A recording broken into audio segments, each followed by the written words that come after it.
მრევლს მუდმივად თხოვ განვითარებას. მუდმივად სულ თვალებში უყურებ და უყურებ, რომ ყველაზე მნიშვნელოვანი ეს არის ერთობა, ერთობით გაკეთებული საქმე. და მე აუცილებლად ახლა აღსარებას ამდენი წელია ვიბარებ თქვენგან და რას ჩანს იქ ერთობა ადამიანებთან თუ მარტო ხარ სადღაც და საკუთარ თავს ტირი ხარ, გინდაც სინანულით მარტო ხარ თუ სხვასთან ერთად ხარ. ამას ძალიან დიდი მნიშვნელობა აქვს. იმიტომ რომ სხვანაირად ვერ ადამიანებთან ერთად უნდა განვითარდე. წარმოუდგენელია ადამიანის ცხონება ადამიანების გარეშე. ადამიანებთან ერთობის გარეშე წარმოუდგენელია. წარმოუდგენელია ღვთლის ცხონება ღვთლებთან ერთობის გარეშე. წარმოუდგენელია. და ჩვენ კიდე ყველას თუ ვიტყვით ეკლესიასთან ერთობის გარეშე წარმოუდგენელია ჩვენი ცხონება.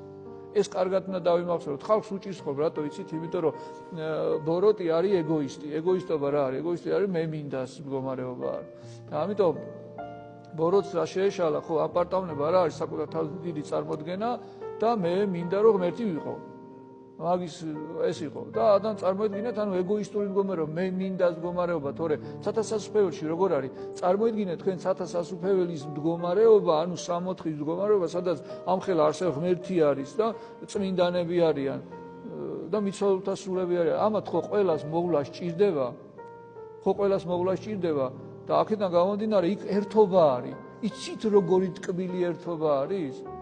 რომ ყველაფერი შეერთებული არის წმინდანები ამბობენ რომ წმინდა სამებაო მამა, ძე და სული წმინდა ერთმანეთში არიან სიყვარულით. თანასწორი სიყვარულით არიან.